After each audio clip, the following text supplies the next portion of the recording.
작은 서점.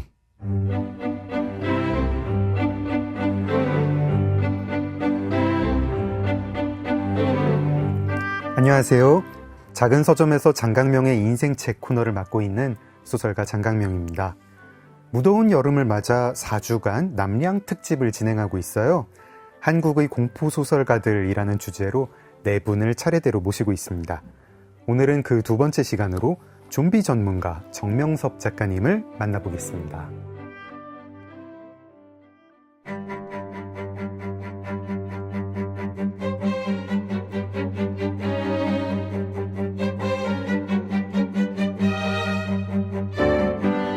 정명섭 작가는 한국 장르문학계의 대표 작가 중 한 명입니다. 좀비 전문가로 불리며 무한한 상상력으로 높은 평가를 받고 있는데요. 대기업 셀러리맨과 바리스타를 거쳐 2006년 역사 추리소설 적폐로 작가 활동을 시작했습니다. 지금은 전업작가로서 픽션과 논픽션, 일반 소설부터 동화, 청소년 소설까지 다양한 분야의 글을 쓰고 있는데요. 대표작으로는 빙하조선, 기억서점, 미스 손탁, 암행 등이 있습니다. 학교괴담 도서관의 유령을 비롯해 다양한 앤솔러지에 참여했고 웹툰 서울시 퇴막과를 기획하기도 했습니다. 2013년 기억 직지로 제1회 직지소설문학상 최우수상을, 2016년 조선변호사 왕실 소송 사건으로 부산국제영화제에서 뉴 크리에이터상을 받았으며 2020년에는 무덤 속의 죽음으로 한국추리문학상 대상을 받았습니다.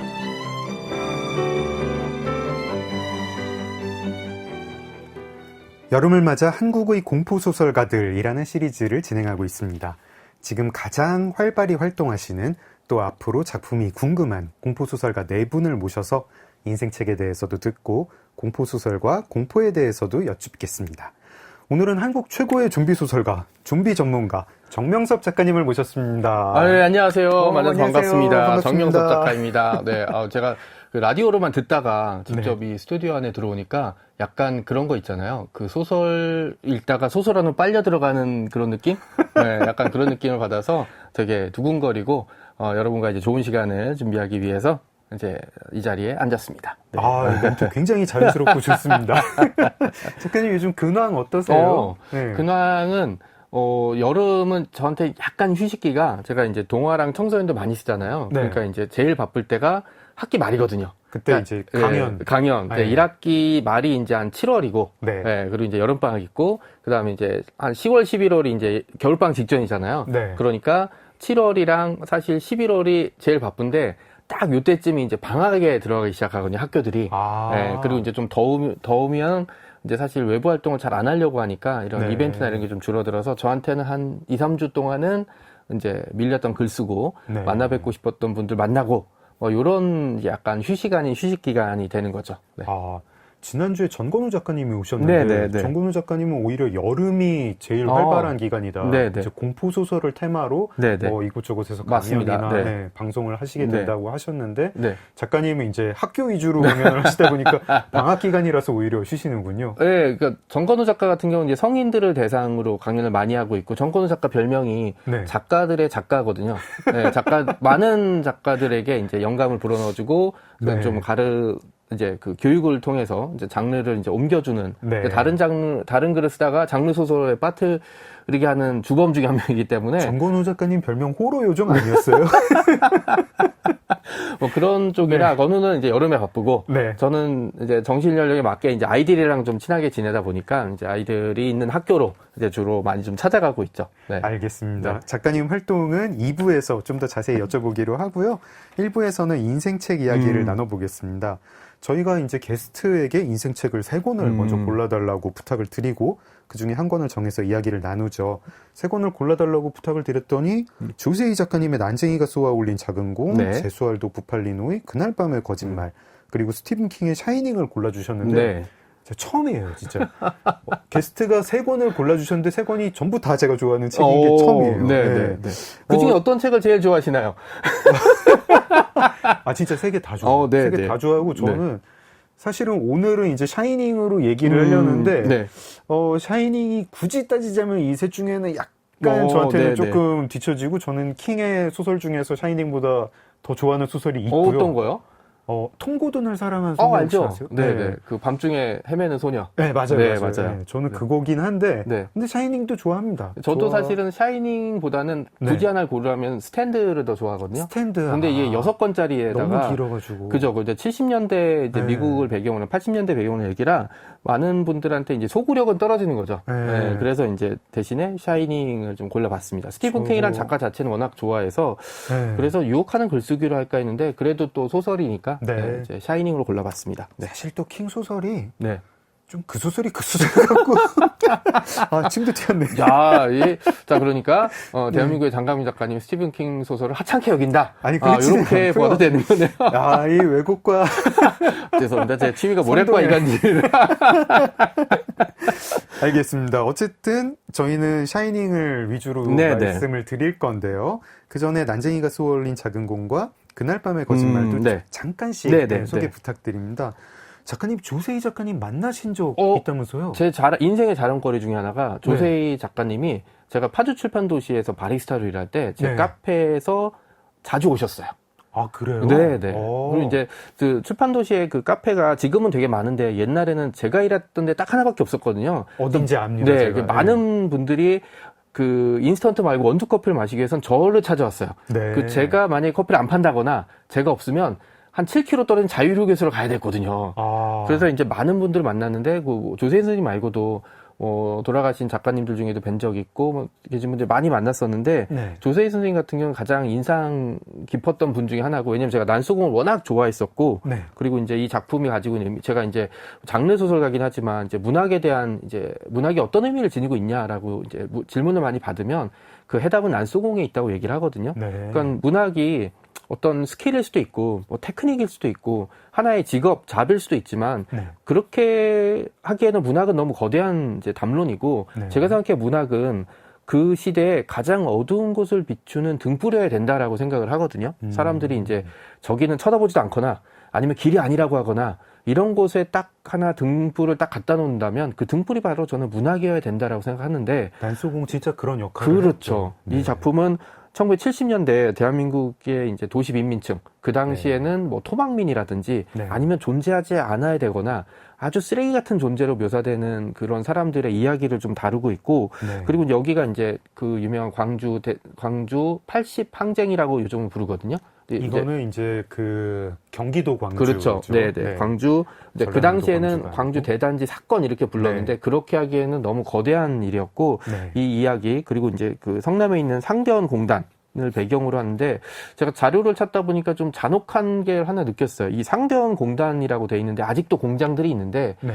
이 공장에서 최근에 이 지역에서 최근에 사망 사고가 났던 공장이 있더라고요. 우리가 이제 잘 아는 언론에 많이 탔던 반복해서 노동자들이 죽는 공장이 제빵 공장. 네, 맞습니다. 여기에 있더라고요. 아, 여기군요. 그러니까 이제 난소공에서 얘기했던 부분이 50년 동안 어떻게 되면 우리는 한 걸음도 전진을 못한 셈이나 다름이 없죠. 그리고 이제 이 책은 당대에 당연히 이제 금소로 지정됐고요. 네. 그리고 현재는 이제 그 제가 알기로는 조세희 선생님 아드님이 하는 출판사 있어요. 그 아드님의 출판사에서 책이 맞습니다. 나왔고 네. 한 2017년쯤인가 이제 300세 네. 찍었고 지금도 이제 계속 이 책이 읽히고 있는데 그때 300세 기념 기사들 많이 네, 나왔던 네. 기억나요. 어떻게 보면 이 책은 대한민국이 발전하고 나아졌다면 기억에서 사라졌어야 될 책이죠. 왜냐면 이제 현실이 아니니까. 근데 이 책이 300세가 계속 넘게 나가고 이 책의 무대가 됐던 상대원 공단에서 아직도 노동자들이 죽어나가고 있다는 거는 난소공이 얘기하고 싶었던 부분, 난소공이 외치는 것에서 우리는 제대로 듣지 못했거나 아니면 들어도 외면했거나 네, 이런 지점들이라서 저는 요즘 이제 다시 이제 책을 좀 어쨌든 소개를 해야 되니까 네. 다시 좀 읽어보려고 이제 생각을 좀 하고 있고요. 그 다음에 저 알겠습니다. 첫 문장을 되게 좋아하거든요. 첫 네네. 문장을 좋아한다고 누가 물어보면 네. 두 가지 소설의 첫 문장 얘기를 해요. 이제 하나는 제가 역사 소설가니까 네. 카레 노래. 카레 노래. 첫 번째 문장 유명하죠. 버려진 섬마다 꽃이 피었다. 근데 난수공의 첫 문장을 이번에 다시 한번 씹어봤는데 이거더라고요. 사람들은 아버지를 난장이라고 불렀다. 맞아요. 네, 이게 이제 제가 어릴 때 읽었을 때는 잘 몰랐고, 두 번째 이제 조사희 선생님이 이제 제 단골 손님이 됐을 때 너무 기분이 좋아서 그때 읽었을 그때도 잘 몰랐는데, 이번에 다시 보게 되니까 제가 나이도 들고, 그 다음에 생각이 좀 많아져서 그런 건지, 이 문장이 이제 심상치 않아져서, 이제 앞으로 사람들이 저에게 가장 인상 깊은 첫 문장이 뭐냐고 물어보면, 이제 이 두 가지를 다 얘기할 것 같습니다. 조세희 작가님이랑 무슨 에피소드 같은 건 없었나요? 그때 커피 주문하시면서 뭐. 조세희 선생님이 인상 깊은 게 좀 이런 게 이게 적당한 용어인지 모르겠지만 아저씨들 앞에 개자를 붙여서 할 경우 많잖아요. 개저씨 뭐 이렇게 하는 경우가 사람들이 이제 네. 무례하다는 뜻이거든요. 네, 그리고 네, 주변에 이제 나이가 드신 분 중에 자기가 나이가 많다는 이유로 처음 보는 사람이나 여성이나 다른 사람들한테 무례하게 구는 경우를 많이 봤는데 조세희 선생님은 그런 걸 단 한 번도 본 적이 없고 항상 존댓말로 얘기해 주시고 그다음에 이제 제가 글을 쓴다고 이제 얘기를 들으니까 뭐 좋은 얘기도 많이 해 주셨고 그다음에 이제 해서 좀 안타까운 게 제가 그때 책을 다 읽고 사인을 받으려고 했거든요. 선생님 다 읽었습니다. 이러고. 근데 이제 다 읽기 전에 이제 다른 일이 있으셔서 이제 카페에 이제 오지 못하셔갖고 나중에 한번 만나겠지? 했는데 나중에 들은 게 이제 부고 소식이었어요. 그래서 파괴를 하셨군요. 네, 좀 가슴이 아픈 적이 좀 있었습니다. 네, 알겠습니다. 제수알도 부팔리노의 그날 밤의 거짓말은 사실 이제 한국에서 그렇게 유명한 책은 아닌데. 네, 맞습니다. 저 정말 좋아하거든요. 이건 진짜 반전이 진짜 엄청난 소설이고 문학성도 대단한 작품인데. 반전이 있다는 것 자체가 이제 그쵸, 스포일러가 될 수 있는 아니요 하는데 이 작품은 2013년에 아마 국내에 처음에 소개가 된 걸로 알려져 있고요. 저도 아마 그 시기에 책을 읽었던 것 같습니다. 현재는 뭐 전자책이라든지 이제 다른 책으로도 많이 보실 수 있는데 그 중세에서 근대 사이를 배경으로 하고 있고요. 감옥에서 시작해서 감옥으로 끝납니다. 그쵸. 이 얘기를 들으면 사람들이 잘 모르겠지만 글을 쓴 사람들은 이게 감옥에 갇힌 느낌이 들 거예요. 왜냐 소설에서 배경이 똑같아. 이거 사람 미치고 팔짝 뛰는 거거든요. 약간 데카메론 같은 거죠. 이제 감옥에 갇힌 죄수들이 서로 재밌는 얘기 없나 하면서 서로 얘기를 하는 건데. 근데 이게 그 설정이 좀 끝내주는 게 이제 그 국왕을 암살하려다가 실패한 4명이 주인공이에요. 그리고 감옥에 갇히는데 이제 감옥에 이제 우두머리 이제 사령관이라고 부르는 사람이 4명한테 제안하는 거죠. 국왕을 암살하려고 시켰던 이제 배우를 얘기해주면 너희들은 풀어주겠다. 전형적인 이 죄수의 딜레마 상황으로 만든 다음에. 그 다음에 이제 석방은 안 되지만 저기 멀리 남미로 추방한 다음에 뭐 나중에 돌아와 하고 그 다음에 이제 예를 들어서 손 들고 얘기하지 말고 그냥 적어서 얘기해주면은 내가 그냥 모른 척 해줄게. 자, 그날 밤의 거짓말은 여기까지. 네, 맞습니다. 네, 저희가 인생책 어떻게 읽고 어떤 영향을 받았는지 이야기하는 프로그램이라 가지고 사실 이제 이따 샤이닝 얘기할 때 결말이랑 반전 다 얘기할 거거든요. 그렇죠. 다 얘기할 건데 뭐 미리 좀 이렇게 이 스포일러 알러트를 좀 스포일러 경고를 드리고 얘기를 해야 될 것 같고 그날 밤의 거짓말은 딱 여기가 최입부니까 이 다음부터 너무 흥미진진합니다. 한번 꼭 읽어보시기를 바라고 특히 이제 내가 미스터리 장르라든지 스릴러 그 다음에 인간의 심리에 대해서 조금 한번 표본 같은 걸 찾아보고 싶다라 그러면 가장 추천드리는 건 우리의 연애는 모두의 관심사 국내 작품은 그 다음은 이 작품을 소개해드리도록 하겠습니다. 뜬금없이 저희 이렇게 참여 작가들이 쟁쟁하더라고요. 우리의 연애는 모두의 관심사. 이게 인생책은 아니지만 정명섭 작가님이 보너스로 최근에 나온 한국 소설집을 소개를 해주셨습니다. 샤이닝. 킹이 워낙 다작을 하니까 이제 대표작으로 꼽히는 작품이 되게 많은데 여러 편인데 샤이닝도 뭐 대표작 중에 한 권이죠. 대표작 중에 하나로 꼽힐 만하죠. 작가님 샤이닝 언제 어떻게 접하셨어요? 그러니까 이제 이게 뭐 나이가 들면 이제 애매하잖아요. 그래서 자료를 봤는데 그렇죠. 황금가지에서 출간된 버전 2003년에 나왔더라고요. 아마 제가 2003년쯤에 열심히 이제 글을 쓰고 있을 시점이라 책을 정말 많이 읽었거든요. 그러니까 2003년에서 2010년은 안 넘어갔을 것 같아요.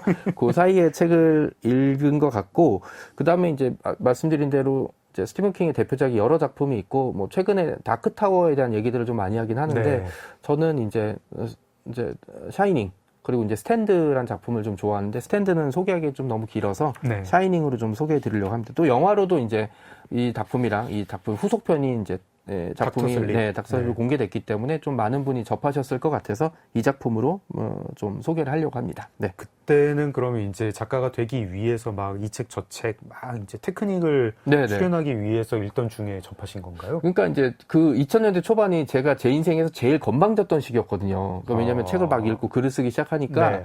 자, 아시겠지만 글을 쓰기 시작할 때는 좀 근거 없는 자신감 있잖아요. 저도 데뷔 직전이 제일 건방졌던 그쵸? 시기였던 것 같아요. 그건 내가 못해도 10년 정도 후에는 뭐 노벨상 정도는 뭐 이렇게 약간 뭐 이렇게 해서 혼자 생각하고 책을 좀 읽었는데 전 노벨상까지는 아니고 부커상.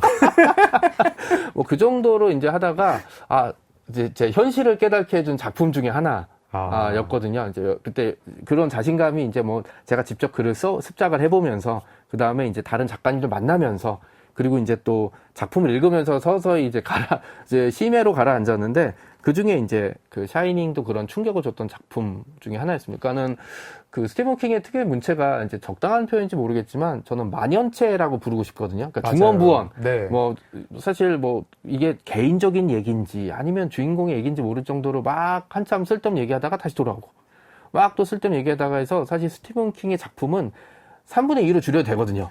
제 생각이 바로 그 생각입니다. 네. 약간 했던 말 또 하고 했던 그렇죠. 말 또 하고 이 작품에서 했던 얘기 저 작품에서 또 하고 뭐 이러기도 해가지고 살짝 좀 너무 우려드시네 네네. 뭐 이런 생각도 들긴 하는데 또 이제 매번 결정타가 있어가지고 네. 근데 그런데 재밌더라고요. 재밌어요. 막 네. 빨려 들어가요. 빨려 들어가게. 약간 짜증나요. 그렇죠. 그러니까 이게 이렇게까지 해야 돼 하지만 정신 차려보면 이미 다 읽은 상태.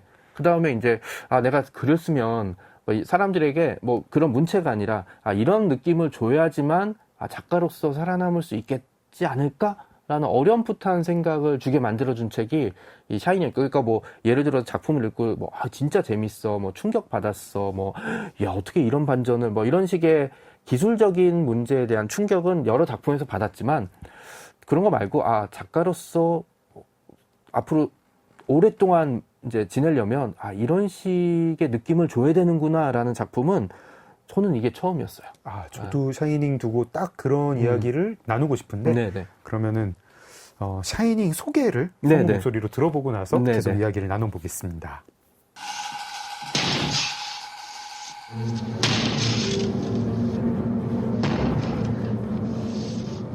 1997년에 나온 공포소설 샤이닝은 미국 작가 스티븐 킹의 대표작입니다. 이 작품의 성공으로 스티븐 킹은 공포소설의 제왕이라 불리며 공포 장르에서 압도적인 자리를 차지하는데요. 소설은 한 호텔에 겨울철 관리인으로 들어간 전직 교사 잭과 그 가족에게 벌어지는 이야기로 인물의 심리를 예리하고 밀도 깊게 그려나가고 있습니다. 과거의 끔찍한 사건들이 스며있는 이 폐쇄된 호텔에서 잭의 정신은 무너져 내리고 샤이닝이라는 초능력을 가지고 있는 아들 데니는 악령들을 감지하고 가족을 구하려 합니다. 샤이닝은 동명의 영화로도 제작되었는데요. 스탠리 큐브릭 감독의 연출과 배우 잭 니콜슨의 연기로 영화사에 손꼽히는 명작으로 남아있죠. 그런데 원작자 스티븐 킹은 자신의 뜻이 완전히 왜곡되었다며 영화에 비판적이었다고 하네요. 샤이닝은 스티븐 킹의 자전적 요소가 많이 섞여 있는 소설입니다. 알코올 중독, 생활고, 교사 출신의 작가라는 점 등 샤이닝의 주인공 잭 토렌스는 스티븐 킹과 여러모로 닮아 있습니다. 샤이닝 외에도 캐리, 미저리 등 수많은 명작을 쓴 스티븐 킹은 현재까지 60편 이상의 장편 소설과 200편 이상의 단편을 발표하며 왕성한 활동을 하고 있는데요. 일상에서의 공포를 누구보다 잘 포착해내는 그는 사회적 문제를 반영해내는 스토리, 그리고 풍부한 세계관과 그 세계관들을 작품들 간에 연결시키는 능력으로 전 세계 수많은 팬들의 사랑을 받고 있습니다.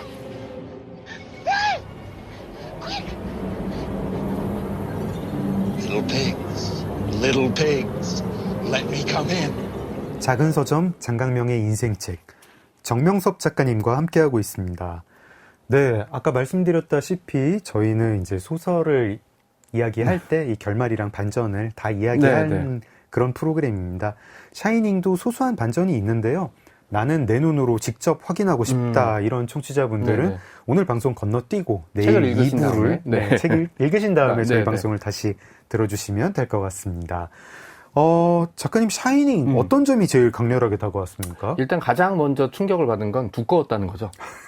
진짜 두껍더라고요. 두 권. 네, 저는 사실은 그 2003년에 나온 황금가지판 전에 네, 네. 읽었었거든요. 네. 그거는 황금가지판보다 더 두꺼웠던 것 네, 같아요. 네. 양장본 아니었던 기억이고. 네. 아니 그래서 이분은 무슨 할 얘기가 이렇게 많아서 두껍게 얘기를 쓰실까? 물론 저도 그때 한 긴 얘기 쓰는데 일가견이 있긴 했지만 네. 약간 질릴 정도로 두꺼웠고 또 하나는 제가 초창기였잖아요. 그러니까 네. 악당은 처음부터 악당이어야 되고 착한 사람은 처음부터 착한 사람이 된다는 약간 일종의 선입견이 있었는데 네. 여기 주인공 잭 토렌스를 보면 네. 처음에는 어떻게 보면 약간 불쌍한 소심이 그쵸. 네, 자기는 뭐 최선을 다하려고 이제 가정을 지키고 자기 일을 하려고 그리고 작가로서 성장하려고 노력하지만 매번 뭔가 삐끗하고 네. 잘 안 되고 네. 가족들도 잘 도와주지 않고 막 이런 사람들이잖아요. 그리고 네. 이제 오버룩 호텔에 가는 것도 사실 안 가도 되는 건데 그쵸. 가족들을 먹여 살리기 위해서 그리고 자기 글을 쓰기 위해서 선택한 거잖아요.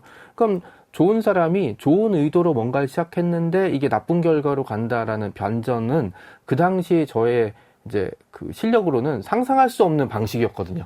이게 네. 그리고 그 독자들이 굉장히 그 사람한테 이입을 하게 그렇죠. 돼요. 그래가지고 한 페이지 한 페이지 넘길 때마다 좀 이러지 말았으면 그죠. 좋겠는데 얘는 좀 왜 안 여기- 이랬으면 좋겠는데 걔는 왜 했는데, 자꾸 네. 하고 초반에 이제 사실 보일러를 압력이 한번 높아진 적이 있잖아요. 그쵸. 저는 그때 야 그냥 도망가라고 야 도망가 뭐 이렇게 얘기했는데 이 책임감이 있으니까 네. 어떻게든 보일러 온도를 낮추려고 노력하고 보일러 온도가 이렇게 낮아지잖아요. 네. 근데 이제 이거 보고 여기서 덮을까 뭐 이 생각이 들 정도로 그러니까는 이제 평범하거나 아니면 소시민적인 사람이 서서히 변화하는 과정들이 영상이 아니라 책으로 텍스트로 설명이 된다는 지점이 저한테는 진짜 어마어마한 충격이었죠. 저는 아직도 신기한 게요. 킹이 그런 거 진짜 잘하잖아요. 네네. 네. 쪼는데. 네, 네. 쪼는 거. 이게 방송 용어인지는 모르겠지만 네네, 정말 네. 이렇게 쪼이는 그 별것도 아닌데 네네. 막 별것도 아닌 거 갖고 서너 페이지 하면서 네. 이 주인공 잭 토렌스가 술을 마실까 안 마실까만 그렇죠. 가지고도 네네, 벌써 네. 막 책에 나중에 처음에는 이 스티븐 킹 또 이거 하네 네, 하다가 네, 네. 좀 짜증이 나다 한물 나중에는 갔네 진짜 뭐 그러다가 네. 한물 갔네까지는 아니지만 약간 그러다가 결국에는 그게 엄청난 서스펜스가 돼요. 네. 고작 술 마시냐 안 마시냐 뭐 이건데 그러니까 술 마신 장면이 나중에 하여튼 중요한 장면이 하나 반전되고 초반에 그러니까 네. 스티븐 킹 작품이 두꺼워도 초반에 대충 못 넘어가는 게 네. 나중에 써먹거든요. 맞아요. 그래서 뭐야 뭐 이렇게 됐던 거라 그 지점도 사실은 작가로서 많이 배우기도 하고 네. 충격을 좀 받은 지점이기도 하고 그러니까 뭐 허투루 쓰는 지점이 있어서는 안 된다라는 거에 대한 이제 경각심 네, 이런 생각들이 좀 들어서 되게 복잡한 마음을 가지고 좀 읽었던 것 같아요. 네. 쓰실 때는 그냥 허투루 쓰는 것 같은데 나중에 이제 앞에 썼던 거 가지고 이렇게 활용하시는 네, 건가? 네, 네. 만나면 좀 여쭤보고 네, 싶습니다. 네, 메인줄 한번 놀러 가야겠네요. 네. 샤이닝 어느 대목이 가장 무서우셨어요? 저는 진짜 웃긴 게 차라리 나중에 일이 벌어졌을 땐 그래야 일이 벌어졌어 하고 읽었는데 초반에 그 오버룩 호텔을 처음 보는 장면 있잖아요. 네. 그 장면이 이제 그때는 아무렇지도 않았는데 나중에 그 안에 들어가서 뭔가 일이 생길 때 보니까 그 부분이 되게 쪼는 게 있고 또 네. 하나는 앞에 얘기했던 초반에 보일러 하루에 2번 체크하면 터진다. 네. 그래서 이제 겨울에 이제 폐쇄됐을 때도 사람을 고용한 거잖아요. 네. 근데 이게 초반에 이제 뭐 딴짓하는 걸 놓쳤잖아요. 네. 놓쳐갖고 이제 막 이거를 압력을 낮추려고 막 안간힘을 쓰는 장면이 저는 진짜 얘기한 대로 별거 아니고 만약에 제가 썼으면 이거는 그냥 짧게 쓰거나 아예 안 집어넣겠죠. 근데 이 지점이 결국 나중엔 보일러 터지는 거랑 비교가 안 될 정도의 거대한 문제가 있다라는 식의 이야기로 이어지는 걸 보고 저 뭐라고 설명을 해야 되지? 이 영감님은 진짜 네. 대단하다라는 생각을 계속 좀 하고 있죠. 네. 저 늘 어떤 그 이야기가 재밌어지려면 뭐가 필요하냐라고 네네. 생각을 할 때 스케일이랑 상관이 없더라고요. 그죠. 네, 네. 60억 명이 다 몰살을 해도 그냥 그런가 보지 하고 보게 되는 뭐 네네, 좀비 네. 영화 같은 게 있고 그렇죠. 네. 네. 그런가 하면 고작 한 가족 아니면 네. 뭐 보일러 그 네. 온도 맞춰야 되는 시간 놓치는 거 이걸 가지고도 사람이 그냥 막 덜덜덜 떨려가지고 네. 긴장하게 되고 막 몰입하게 되고 이럴 때가 있고 사실 존 윅 시리즈의 시작은 그 강아지 한 마리였어요. 그렇죠. 강아지 한 네. 마디로 지금 시리즈 4편 이렇게 하면서 한 뭐 수천 명이 죽은 것 같아요, 제 기준에. 네. 아니, 수천 명까지는 아닌 것 같아요. 수백 한 명이 수백 죽은 명. 네. 네. 뭐 이런 느낌이고 앞으로 더 많이 죽을 거잖아요. 네. 아, 또 이거 나오나요? 5, 6 이렇게 나오나요? 할리우드는 결단코 돈을 놓치지 않으니까 제가 보기엔 4, 5편 나올 것 같은데 안 돌아가셨어 이분. 네. 네. 저희가 이제 이 얘기를 하는 이유가 사람들은 독자들 아니면 네, 영화 네, 관객도 전 인류가 멸망하는 것도 그냥 봐넘길 수 있고 그렇죠. 강아지 한 마리 죽는 것 때문에 분노해서 저 수백 명 죽이는 것도 온당하게 생각할 그렇죠. 수 있고 네, 네. 저게 참 이상한 존재인 것 같아요. 그리고 킹은 정말 그걸 잘 써서 혹시 그 금연 주식 회사 그 알죠. 단편 보셨습니까? 네. 담배 끊느냐 마느냐를 네, 가지고 이 서스펜스가 나오는구나. 그리고 이제 마지막 장면이 좀 의미심장하게 그쵸, 그쵸. 끝나잖아요. 그것도 손가락. 반전이 참 이렇게 쓴다고? 네. 이렇게 끝낸다고? 뭐 이런 생각을 되게 많이 하게 됐죠. 너무 강렬한 결말이죠. 샤이닝 결말도 강렬하지만. 그렇죠. 네. 샤이닝 뭐 이제 저희가 약간 뭐 성우분이 소개는 해주셨지만 저희가 그래도 막 짜증난다, 뭐 쪼인다, 뭐 이런 거 말고 나름 또 이렇게 소설가답게 네. 좀 분석을 한번 네, 해봐야겠죠. 그렇죠. 일단은 하우스호러잖아요. 네, 맞습니다. 고립된 공간, 네. 귀신 들린 호텔에서 벌어지는 하우스호러고 또 오컬트 호러기도 하고요. 그렇죠. 영능력자가 네, 네. 나오니까 그리고 이제 초능력, 귀신도 나오고. 귀신도 네. 나오고, 그리고 심리 호러기도 하고요. 이 부분이 제일 크겠죠, 어떻게 네. 보면. 네. 글못 쓰는 소설가. 최악. 술 끊었는데 할 게 하나도 없는 네. 소설가. 네. 이 사람이 고립된 상태에서 어떻게 되는가. 음. 그리고 그 소설가의 입장도 있지만 이제 아들과 부인의 입장에서는 뭐, 우리 그렇죠. 남편이 좀 네. 슬슬 미쳐가는 것 같아. 뭐 그리고 이제 그 호텔에 있는 귀신들 입장도 있고. 네, 귀신들 입장도 네. 있고 요 세 측면으로 한번 샤이닝을 음. 짧게 한번 분석을 해보겠습니다. 네. 하우스호러로서 샤이닝 좀 어떻게 보시나요? 하우스호러로서의 샤이닝은 교과서적인 작품입니다. 네, 네. 어떤 점에서 그런가요? 어떤 점에서 그러냐면, 약간 말장난처럼 이제 말씀을 드리긴 했지만, 네. 집이라는 공간은 그런 거 있잖아요. 사람이 밖에서 시달려. 막, 네. 빌런 같은 직장 상사, 그 다음에 막 제가 서비스업에 종사하니까 진상이라고 부르는 이런 험악한 손님들, 그 다음에 네. 거리에서 막 마주치는 이상한 사람들, 네. 막 비어버린 월급 통장, 막 이런 것들을 다 겪고 나서 집에 들어가서 문을 탁 닫으면 그때부터는 이제 그쵸. 안심이 되는 거잖아요. 쉬어야 돼요. 네. 나의 요새. 네, 그 완벽한 나의 요새. 그리고 나의 든든한 우군인 가족이 있는 공간. 네. 그래서 이제 집에 들어와서는 그 어떤 엄격한 사람, 그 어떤 뭐 찔러도 피 한 방울 안 나올 것 같은 사람도 보통 인간으로 돌아오거든요. 그런데 그렇죠. 이 샤이닝은 이제 공간이 이제 하우스가 오버룩 호텔이잖아요. 네. 이 오버룩 호텔이라는 곳을 이제 평범한 밤에 네. 겨울에 폐쇄된 이런 호텔이지만 아무것도 없는 공간을 뭔가를 채워놨어. 근데 눈에 보이지 않아. 이 네. 공간의 존재감 엄청 강렬하고 엄청 강렬해서 네. 많은 분들이 이제 책보다는 아마 영화로 이제 스탠리 큐브릭 감독이 영화를 보고 영화에서 그 미장센이 어마어마하잖아요. 그쵸. 공간이 미하지만 좌우 대칭도 막 맞고 그죠. 어떻게 보면 그 샤이닝의 소설에 나오는 그 하우스의 공간을 묘사한 건 스탠리 큐브릭의 작품에서 10분의 1도 안 나온 것 같아요. 제 생각엔. 저도 좀 그렇게 생각해요. 네. 약간 저는 소설을 먼저 보고 영화를 봤는데 약간 이 소설에 나오는 그 호텔 아닌 것 같은데 네, 좀 네. 너무 멀끔한 것 같고 네. 약간 좀 이렇게 소설은 진짜 호텔이 막 이렇게 살아 움직이는 것 같아요. 귀기가 진짜 그렇죠, 뿜어져 그렇죠. 나오는데 네. 스탠리 큐브릭 영화는 잭 니콜슨이 귀기를 네, 뿜었고 그다음에 그 호텔은 약간 좀 그 안 그랬던 귀신들의 것 같아요. 놀이터?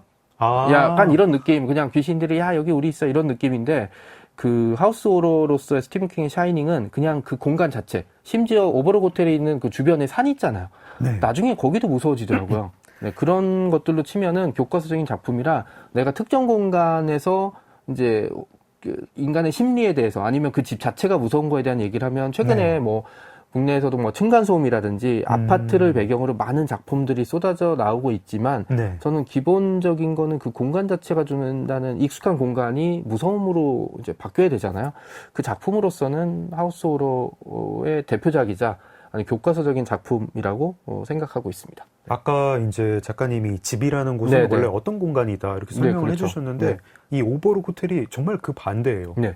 차라리 밖에 있는 게 만심이 되겠다 이런 느낌이 들고 근데 밖으로 나갈 수가 없고 나갈 수가 없네요. 네. 밖으로 나갈 수가 없고 이 집에 있으면 안심이 되는 게 아니라 계속 긴장을 하게 되고 집이 언젠간 나를 집어삼킬 것 같고 나를 흔적도 없이 사라지게 만들 것이다라는 네. 좀 이거 뭐 와서 누가 날 찌르고 막 때리고 이런 게 아니라 이 호텔에 있다 보면 내가 그냥 호텔 사이로 사라져 버릴 것 같다라는 느낌이 저는 후반부터 들기 시작하더라고요. 그쵸.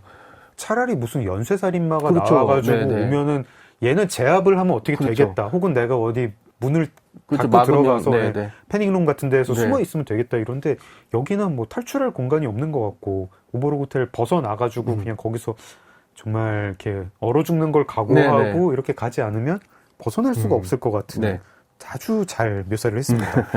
오컬트 호러로서 샤이닝은 어떻습니까? 역시 교과서적인 작품이고요. 제가 교과서를 진짜 사랑하거든요. 네. 무슨 과목인가요, 그렇죠. 샤이닝은? 샤이닝은 그 과목으로 치면 네. 심리? 아, 심리. 네, 네. 심리? 그 다음에 그 뭐라 그러지? 지리? 지리 교과서이자 네. 심리 네. 교과서로서. 오컬트라는 부분이 국내에서는 사실은 그렇게 익숙한 건 아니잖아요. 우리가 네. 생각하는 그 귀신 이런 거는 이제 무당이 굿하고 네. K-팝 데몬 헌터스에 나온 것처럼 이렇게 막 이렇게 하는 건데 오컬트 호러라는 거는 사실 그거보다는 좀 다른 측면. 그러니까 네. 그런 굿이라든지 이런 게 약간 빛이라면 이제 환한 그런 세상이라면 이런 오컬트는 전 어둠이라고 생각하거든요. 뭐 좋고 나쁘고를 떠나서 네. 한국인들에게 그렇게 익숙하지 않고 많은 사람들이 낯설어하는 곳인데 네. 샤이닝은 보면서 그게 전혀 어색하지가 않더라고요.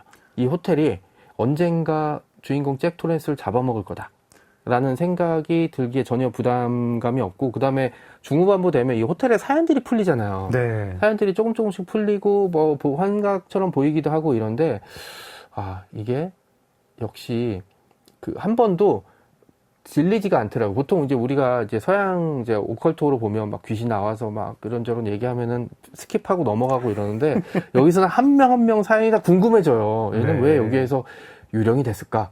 뭐 이런 얘기들 있잖아요. 네, 그런 생각들을 하게 되면서 보게 되니까 거의 결말에 도달하더라고요. 네. 저는 약간 좀 이렇게 어떻게 들릴지 모르겠는데 좀 스티븐 킹 참 뻔뻔하다 이런 생각도 했어요. 아, 왜냐하면 네네. 네, 약간 만약에 저라면은 무슨 네. 초능력이 나온다거나 네네, 뭐 과거사가 나온다거나 하면은 좀 실제로 약간 사람들한테 회자되는 걸 넣겠어요. 초능력도 뭐 그렇죠, 그렇죠. 네, 있는 그 거. 어쨌든 뭐 서브컬처에서 많이 여러 번 써먹는? 나오는 네네, 초능력 그리고 뭐 역사도 뭐 고종시대에 뭐를 네, 그렇죠. 넣는다든가 네네. 뭐 실제 뭐 여기서 무슨 일이 있었다든가 약간 그런 걸 넣겠는데 네네. 다 지어낸 거잖아요. 네. 초능력도 샤이닝이라는 초능력 자체를 막 그렇죠. 자기가 지어내가지고 막 그냥 있는 것처럼 넣고 네, 막 네, 하는데 너무 자연스럽죠. 너무 자연스러워요. 네, 네. 너무 자연스럽고 어떻게 보면 그런 식의 과거에 있을 만한 설정을 가져오는 건 이제 자기가 그 설정을 할 수 없을지 모른다는 두려움 때문이잖아요. 근데 그쵸. 스티븐 킹 같은 경우는 말씀하신 대로 뻔뻔해서 그런 건지 아니면 자신감이 있어서 그런 건지 뭐 저는 둘 다라고 생각하지만 근데 이렇게 아무렇지도 않게 그리고 어떻게 보면 샤이닝이라는 이 능력도 네. 명확하게 뭐가 설명된 건 없어요 사실. 제 생각에는 네. 그냥 대충 지어내지 네, 않았을까? 네, 네. 나중에 네. 이제 후속편에서 이제 뭔가 정리가 되긴 하지만 그것도 뭐 사실 애초부터 한 것 같진 않은데라는 생각이 계속 들더라고요. 네. 제가 유혹하는 글쓰기를 읽으면서도 네, 네, 네. 약간 그런 거 그렇게 꼼꼼하게 생각하고 지어내시는 분 아니구나. 그냥 네. 대충 쓰시는 분이구나. 네. 대충 약간, 쓰고 이제 해석은 독자한테. 네. 네. 심리 호러로서 샤이닝 또 아, 교과서적인 아주 작품입니다. 대단히 뛰어난 교과서적인 작품이.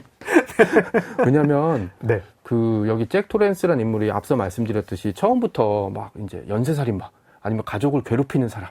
만약에 제가 썼으면 겉으로는 착해 보이는데 속으로는 가족을 괴롭히고 사람을 죽이는 이런 악마 같은 존재라고 설명했을 거예요. 보통 거기까지는 좀 나오는 편이죠. 그렇죠. 이중인격자라 그렇죠, 가지고 그렇죠. 뭐 밖에서는 뭐 착한 사람인데 사람. 안에서는 뭐 그렇죠. 가정학대를 하고 있는 사람 네, 뭐 네. 이런 건데 잭 토렌스는 그런 인물이 아니죠. 그렇죠. 물론 사고는 치긴 하지만 그럼 어쩔 수 없거나 아니면 이제 학생이 자기 심기를 건드렸거나 아니면 우연찮은 사고로 이제 아들의 팔을 다치게 하는 거라서 절대 그런 인물이 아니고 착할 수밖에 없는 인물인데 어떻게 보면 이런 독자 인물이 입장에서는 답답이 이제 선량한 게 보이고 네. 한 두 번째쯤 읽으니까 네, 네. 약간 그게 앞에 서술이 좀 의심스럽긴 하더라고요. 네, 네, 좀 네. 이제 이 사람의 자기 변명 아닌지 이런 생각은 들긴 하던데 어쨌든 그 대놓고 이중인격자는 아닌 거죠. 맞습니다. 네. 네. 그런 인물이 후반부에 갈수록 이제 이상해지고 가족을 해치게 되는 것까지 가는데 이거는 사실 한 페이지로도 부족하지 않을 수 있고 네. 100페이지로도 부족할 때가 있잖아요. 네. 근데 이거를 긴 이야기를 서서히 풀어가면서 맞춰냈다? 저는 제가 그때 알고 있던 제가 쓰는 소설의 세계랑은 까마득히 먼 이제 이게 더 위쪽의 세계라서 저는 그때 그걸 보고 사실 잠을 잘 오지 못할 정도로 야, 이 정도로 못 쓰면 여기서 밥 벌어먹고 옷 사는 거야? 약간 이런 얘기들. 그 다음에 그 생각 이전에는 야, 사람의 심리를 글로 풀어낸다는 게 이런 거구나. 네. 라는 거 있잖아요. 처음에는 그냥 착한 인물인데 억눌려 있다는 느낌은 받았거든요. 근데 네. 대부분 다 그렇게 살잖아요. 우리가 뭐 하고 싶은 대로 살지도 못하고 네. 누가 시비 걸어도 죄송합니다, 잘못했습니다 이러고 넘어가는데, 그리고 잭 토렌스도 그런 쪽에 가까웠는데 오버룩이라는 이 공간을 만나면서부터 이제 그 마음속에 억눌려 있던 이런 분노, 그 다음에 그런 공포, 그 다음에 타인을 공격하고자 싶었던 이 공격감, 그 다음에 네. 가족에 대한 서운함이 좀 컸겠죠. 이런 네. 것들이 하나의 거대한 괴물처럼 나와버려서 처음에는 잭 토렌스 안에 있던 어떤 감정들이 이렇게 약간 연기처럼 돌아다녔다면 후반부 가서는 이게 점점 사람의 형상으로 돼서 잭 토렌스를 집어삼켰다라는 네. 이제 그런 느낌까지 들더라고요. 그러니까 약간 껍데기는 잭 토렌스인데 속이 바뀌었다라는 그렇죠. 정도까지 얘기가 돼서 계속 혹시 내가 뭐 누가 바꿔치기 됐거나 아니면 이제 이중인격자인데 이때 딱 감정이 폭발했다, 이런 장면을 제가 놓치지 않았나 싶어서 책을 앞에 다시 봤던 기억이 나요. 이 킹이 진짜 거장은 거장인 게 네네. 잭 토렌스가 뭐 대단히 이상한 인물은 아니지만 아니죠. 네네. 또 좀 전형적인 인물도 아니고 네. 그냥 좀 뭐 평범하게 복잡한 네네, 좀 말이 네. 좀 이상하지만 네네. 평범하게 복잡한, 저희들 다 평범하게 복잡하잖아요. 그렇죠. 네. 네네. 그런 상황, 그런 사람인데, 그런 인물인데 이 오버록 호텔이라는 지독한 장소랑 딱 어떻게 상성이 진짜 맞아 떨어지니까 네네. 점점 괴물이 되어가고 네. 그 과정을 되게 실감나게 잘 묘사를 합니다. 그 심리를. 그리고 이제 제가 심리호러로서 대단히 뛰어난 작품으로 평가한 이유가, 만약에 제가 잭 토렌스 같이 그런 상황에서 오버록 호텔에 갔으면 네. 나는 다른 결말을 맞이할 수 있었을까? 나는 그 오버록 호텔의 유혹에 이겨내서 가족들과 함께 겨울을 무사히 나고 나올 수 있었을까라는 생각을 하면 자신이 없더라고요. 맞아요. 네. 이 무서운 게 뭐 그냥 내가 뭐 신체가 절단이 된다, 뭐 내가 죽는다, 이게 무서운 것도 있지만 내가 괴물이 되는 거, 네네. 그거 진짜 무서운 건데, 사실 뭐 드라큘라나 좀비나 그렇죠. 다 무서운 게 이유가 네. 그건 거잖아요. 근데 잭 토렌스의 상황에 내가 있었더라면 네네. 나는 어땠을까? 어떻게 됐을까? 네네. 그것도 참 무섭습니다. 샤이닝 속편이 아까 네. 잠깐 언급을 해주셨는데 30년 만에 네네, 나왔죠. 네. 예, 닥터 슬립. 저는 못 읽었어요. 혹시 읽으셨나요? 사실 이제 이 얘기가 나와서 이제 사실 살짝 봤는데 네. 뭐 끝까지 이게 뭐 정독하지는 좀 못했고요. 그냥 제 개인 이제 견해입니다. 이게 개인 의견인데 네. 그냥 말씀드릴게요. 글라디에이터 2랑 닥터 슬립은 나오지 말았어야 될 속편이었던 것 같아요.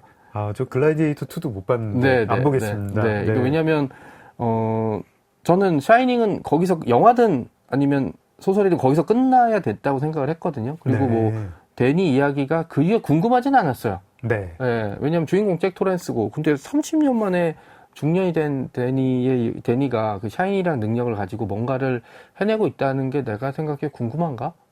그리고 이제 그럴 때 있잖아요. 내가 경제적인 문제로 이걸 써야 돼. 그런 거면 이해를 하겠지만 이분이 그런 상황은 아니었잖아요. 네, 그래서 이제 어쨌든 뭐 스티븐 킹을 지금도 좋아하고 책이 나오면 계속 읽긴 하지만 닥터 슬립은 뭐 그렇게 좋아지는데, 한 가지 측면에서 이해되는 건 네. 이런 이제 세계관을 쌓거나 크로스오버하는 걸 되게 좋아하더라고요. 저 그렇죠. 미저리에서도 이 호텔 얘기가 잠깐 나오는 것 같아요. 그냥 지나가는 말로 호텔에 그런 호텔이 있었다라든지. 네. 다크타워 시리즈가 아마 스티븐 킹 소설에 이곳저곳에 맞습니다. 막 설정이 네, 네, 있고 네. 막 그랬을 뭐 거예요. 그런 식으로 크로스오버하거나 이제 인물을 등장시키는, 저도 그런 걸 되게 좋아한다고 생각했는데 알고 보니까 어떻게 보면 스티븐 킹의 영향일 수도 있거든요. 뜬금없이 얘기하지만 우리의 연애는 모두의 관심사에 나오는 제 책, 네. 침대와 거짓말에 나온 두 주인공은 네네. 원래 다른 제3도시라는 다른 소설의 주인공들이었고, 네. 그 다음에 제 다른 소설 기억서점에 이제 마지막에 이제 잠깐 카메오로 등장하는 뭐 캐릭터이기도 하거든요. 그렇게 세계관을 구성하는 건 되게 좋아하고, 아마 스티븐 킹이 이런 걸 좋아해서 이제 쓰지 않았을까라는 생각. 이런 장난이 아니고 이런 거 되게 좋아하시는 게, 영국인가요? 본인 서점에 가서 본인 책에 사인하다가 걸려갖고 직원한테 쫓겨난 적이 있었거든요. 낙서하지 말라고. 근데 에거서 크리스티도 보면 맞아요. 막 인물들이 이렇게 네. 좀 얽혀 있어가지고 네. 사실은 포아로랑 미스 마플이 네. 뭐 한 두 다리 건너 그렇죠. 아는 사이고 네. 뭐 그런 것들이 있는데 네. 저는 이제 닥터 슬립을 손이 잘 안 간 게, 오버록 호텔이 만약에 여기 네네. 또 나온다 그러면 그렇죠. 읽었을 것 같아요. 예를 들어서 오버록 호텔이 재건됐다. 재건됐다. 네. 그리고 이제 그 당시의 문제를 이제 해결하기 위해서 이제 약간 우리로 치면 씻긴 굿 뭐 이런 거 하기 위해서 잭의 아들인 데니를 불러와서 네. 이게 뭐 어디였지? 그 미국 야구에서 그 염소의 저주가 걸린 데가 그쵸. 그걸 풀기 위해서 염소의 후손을 데려와서 이렇게 네. 잘 해주는 그런 것처럼 그런 걸 했다가 문제가 다시 생겼다라고 하면은 이제 좀 그럴싸하잖아요. 그러니까 저는 샤이닝의 그 주인공은 사실 오버록 호텔, 맞아요. 그다음에 네, 잭 네. 토렌스라고 생각을 그렇죠. 했는데 속편에서 호텔도 안 나오고 잭 토렌스도 안 네, 나오고 네. 그 아들의 초능력이 나온다고 네, 네, 하니까 네. 뭐 굳이 뭐 그 초능력 보려고 뭐 내가 봐야 되나? 약간 이런 생각이 그리고 이제 있었습니다. 제목이 닥터 슬립이라 보면 잘 것 같아서. 네, 그러니까 이 네. 닥터 슬립을 재밌게 보신 분들 당연히 있을 거고 저도 네. 뭐 하지만 이게 개인적인 거라 네, 네. 그냥 제 개인적인 글라디에이터 2도 뭐 재밌게 보신 분은 당연히 재밌게 보셨겠지만 네, 제 개인적인 견해입니다. 네. 불면증 치료하는 의사 선생님일까요? 닥터 슬립. 네, 영화는 어떻게 보셨습니까? 샤이닝 영화는 되게 유명하잖아요. 그렇죠. 스탠리 큐브릭 감독이고 제가 스탠리 큐브릭 감독 작품을 은근히 좋아하죠. 그래서 그러세요? 2001 오디세이도 스페이스 오디세이도 봤었고 네. 그다음에 가장 재밌게 본 건 스파르타쿠스죠. 전 못 봤는데. 네, 스파르타쿠스가 이제 그 마이클 더글라스 아버지인 커크 더글라스가 주연으로 나왔던 장면이고 노마시대 노예 반란 마지막 장면이 되게 인상적이었죠. 근데 네. 이제 작품을 좋아하고 샤이닝도 아마 제 생각엔 책보다는 영화로 먼저 봤던 것 같아요. 네. 그리고 이제 영화도 정말 대단한데 뭐 지루하다고 얘기하신 분도 있겠지만 뭐 그건 각자 지점이 다르니까. 근데 책을 보고 나니까 영화가 책을 먼저 보고 영화를 봤으면 저는 영화가 재미없거나 지루했을 수도 있다라고 생각이 들 것 같더라고요. 제가 바로 그런 사람인데 예. 무슨 공포 영화제 할 때 네네. 지인들 데리고 샤이닝 나 소설로 읽었는데 되게 네네네. 무서워 이러면서 같이 갔는데 네네네. 다들 하도 안 무서워가지고 영화가 도대체 무서운 장면이 언제 나오는 거야? 뭐 네네. 이러다가 그냥 그 아름다운 미장센 감상하다가 네네네. 그러고 나왔어요. 그리고 도끼로 문뽀개는 장면. 눈 뽀개는 장면. 그때 좀 잭 무서웠죠. 니콜슨. 네. 그때 약간 무섭고. 왜냐면 이제 그냥 여담으로 나오는 얘기인데 그 여배우한테 그거를 도끼로 찍는다고 얘기를 안 해줬대요. 그래서 딱 찍으니까 사람들이 이제 배우가 놀란 게 진짜 이제 그런 얘기를 안 하고 찍은 거 아니냐 뭐 이런 얘기를 했던 것 같아요. 알겠습니다. 네. 여기서 잠깐 노래 한 곡 듣고 가겠습니다. 저희 샤이닝에 어울리는 노래 뭐 있을까요? 샤이닝 막 이렇게 네. 빛나는 그런 노래 하나. 제가 추천해 이제 주시죠. 후보곡을 몇 개 이제 했는데 네. 제가 여기서 고를 수 있는 건가요? 그럼요. 그러면 저는 요즘 유행하고 있는 K-팝 데모넌터스에 나오는 네. 유어 아이돌. 유어 아이돌. 네, 네. K-팝 이거 데모넌테스트. 그죠. 테마에 관한 얘기고 저는 제가 실제 인물이 아닌 다른 거에 이렇게 폭 빠질 거라고 사실 생각을 못 했거든요. 캐데온에 푹 빠져 계시는군요. 그죠. 여러 번 보고 있고 그다음에 이 갓쓰고 나오잖아요. 저승사자 네네, 콘셉트. 저승사자들이. 가끔 돌릴 때 미쳤구나 애들은. 약간 이 생각이 좀 들어서 뭐 그리고 샤이닝이랑 좀 연관되는 부분도 있죠. 네. 뭐 그런 부분이라 저한테 추천을 해달라고 하면 K-팝 데모넌터스의 유어 아이돌 고르겠습니다. 알겠습니다. K-팝 데모넌터스 OST 중에서 유어 아이돌 듣겠습니다. 작은 서점 장강명의 인생책 정명섭 작가님과 함께하고 있습니다. 이제 샤이닝 얘기 좀 이렇게 약간 한 걸음 벗어나서 네네. 킹에 대한 이야기를 해볼까요? 네네. 저 스티븐 킹 뭐 애증이라고 하기에는 이제 너무 거장이고 네네. 사실 그냥 애가 훨씬 그쵸. 네. 큰데 약간 이제 놀리고 싶은 마음이 들어요. 워낙 다작을 하시고 네네. 좀 약간 뭐 이분 테크닉을 알 것 같다고 생각을 하지만 매번 당하죠. 걸려 들어가고. 예. 작가님, 스티븐 킹의 소설이 재미있는 이유는 뭡니까? 이제 이 질문에 대한 이제 사전에 이제 질문지를 받고 생각을 해봤는데 제가 내린 답은 스티븐 킹이니까. 라는 대답이 나오더라고요. 좀 구체적으로 말씀드리면 네.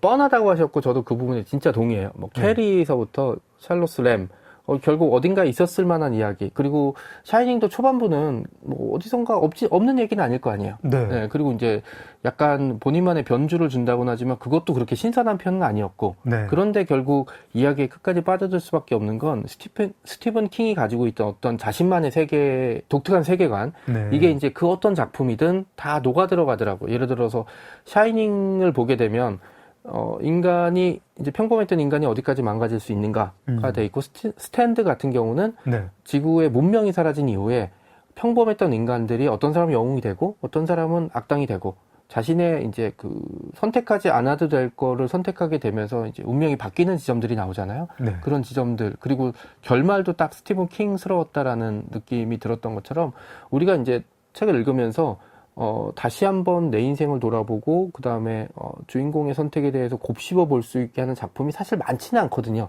그쵸. 저도 장르소설 쓰고 있지만 장르소설은 그냥 빠르게 읽히고 그 순간 재미있고 그 다음에 신선한 소재를 가지고 사람들에게 어떤 쇼크를 주고 재미를 주는 거에 이제 방점이 찍혀 있지. 그런 식의 뒤를 돌아보게 만들지는 못하는데 스티븐 킹은 매번 그걸 하거든요. 심지어 가장 재미가 없다고 생각했던 듀마키 뭐 이런 작품에서도 뒤를 돌아보게 만들었기 때문에 제가 드린 말씀은 이제 그 어쩌면 바보 같은 답변일 수도 있지만 스티븐 킹이니까라는 답변은 좀 바보 같고 협소한 답변일 수도 있겠지만 반면에 어떤 가장 광역적이고 가장 명확한 대답이 아닐까라는 생각을 좀 해보고 있습니다. 이제 이 질문지를 받고 스티븐 킹의 작품들을 다시 보면서 곱씹어 봤는데 이 대답밖에 할 수 있는 게 없더라고요. 왜 스티븐 킹이니까. 킹의 소설 중에 그러니까 안 무서운 소설들 있잖아요. 네, 맞습니다. 호러가 아닌 네. 소설들. 그런 소설들도 좋아하세요?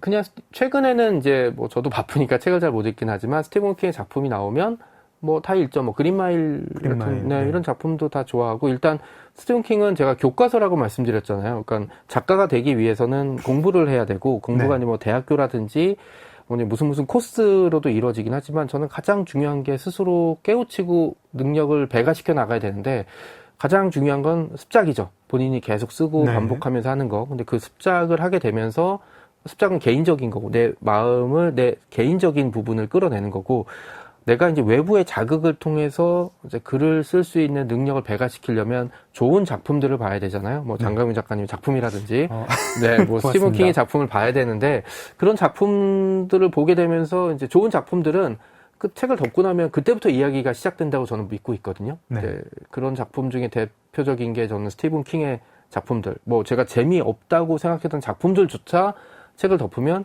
책의 등장인물들에 대한 이야기, 그 다음에 소재에 대한 이야기들이 마구 제 머릿속에 그 오버룩 호텔의 유령처럼 돌아다니기 때문에 저는 그런 감정을 줄 수 있는 책들을 좀 읽어봐야 된다. 이제 작가로서도 그래야 되고, 그 다음에 독서의 즐거움이라는 게 있잖아요. 독서의 즐거움은 어느 때는 짧은 이야기를 빠르게 읽고, 아, 재밌네? 하고 이제 시원한 에어컨 바람 맞는 그런 느낌이 있는가 하면, 난소공처럼 읽고 나서 오랫동안 수십 년 동안 생각을 하게 만드는 책이 있는데 네. 스티븐 킹의 작품은 그 중간 어딘가에 있는 것 같아요. 그래서 저는 뭐 개인적으로 좋아할 수밖에 없고 아까 애증이고 애가 좀 크다고 하지만 저도 마찬가지로 좀 영감님 쉬시지 뭐 생각이 드는 반면 그래도 오래오래 사셔서 좋은 작품 많이 내셔서 제가 읽을 수 있게 따라갔으면 좋겠다라는 생각도 좀 해보고 있습니다. 네. 가끔 이제 좀 자기 복제스러운 작품을 내실 때 이거는 뭐 그냥 고마하지 뭐 이런 약간 느낌. 뭐 그런 네. 생각도 약간 들기도 하는데 되게 이상한 소설 쓰실 때 있거든요. 네, 뭐 네. 내 영혼의 아틀란티스 혹시 읽으셨나요? 저 되게 좋아하는데 네네. 그 뭐 호러도 아니고 네, 네. 뭐라고 해야 되나 싶은 근데 소설인데 어떻게 보면 스티븐 킹이 호러를 안 쓰는 게 호러 같아요. 저는.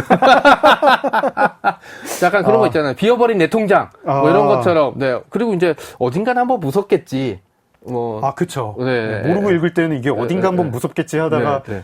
끝까지 안 예를 들어서 무서우면 뭐 작가님이 좋아하신다고 했던 톰 고든을 사랑한 소녀. 네. 여기도 보면 그 소녀가 가다가 뭔가를 마주칠 것 같아 계속. 사실 뭐 이상한 게 뭐가 따라오고 그렇죠. 있다 계속 그러잖아요. 네, 네. 뭐 나중에 보면 따라오지만. 네. 뭐 그런 식으로 해서 무섭지 않은 것조차 사실 무섭게 만드는 게 어떻게 보면 스티븐 킹의 능력이 아닐까라는 생각을 좀 해보고 있습니다. 네. 킹 다른 작품 중에서 추천작 있다면 뭐 추천해 주시겠어요? 저희가 지금 스탠드 이야기했고 스탠드는 책상 옆에 이제 스탠드처럼 보시면 되고 좀 깁니다. 네, 요즘 6권짜리고 스티븐 킹의 작품을 가장 잘 이해하려면 역시 다크타워죠. 다크타워. 네, 다크타워는 6권 더 되지 않나요? 더 되죠. 그 말씀하신 대로 스티븐 킹의 작품 전체를 이제 한번 관통하는 이제 그런 작품이기 때문에 그렇죠. 한번 읽어보시는 것도 어차피 스티븐 킹 작품 많아서 하나 읽으면 또 읽어야 돼요. 또 읽으니까 차라리 다크타워를 읽고 거기 나오는 것들을 한번 읽어보면 되고 개인적으로는 스티븐 킹의 작품들은 대부분 영화가 된 게 많이 있지만 네. 영화가 된 건 소설보다는 별로라고 생각했지만 저는 유일하게 어깨를 나란히 할 수 있다. 하나 있어요. 미저리.